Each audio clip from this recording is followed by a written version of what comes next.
I think from the Russian point of view, from Putin's point of view, he's come round to the view that enough is enough, and that he has to raise the stakes for United States, Europe, and NATO.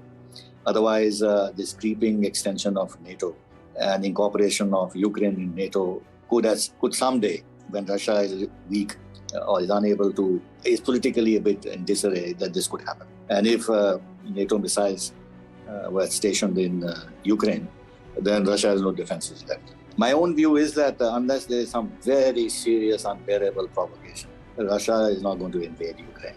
They know the consequences of that. It'll actually be a very, very major crisis that will erupt.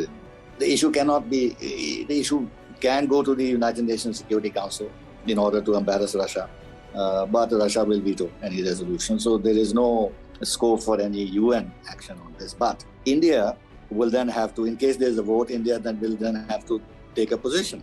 If I were a policymaker, I would say that India should abstain and not take any sides. And we can easily defend. There's no question of India being forced to take a decision. We are not obliged to either side. We can even offer, if anybody is willing to take up that offer, since we have very good relations with both sides, that we can play the role of some kind of an intermediary, where others have failed, kind of a neutral party like us. After all, Europe has very tense relations with Russia. Europe is divided within itself when it comes to Russia. The United States has very tense relations with Russia. We have a good relation with both sides. So we can play that role in a limited way if called upon to do that.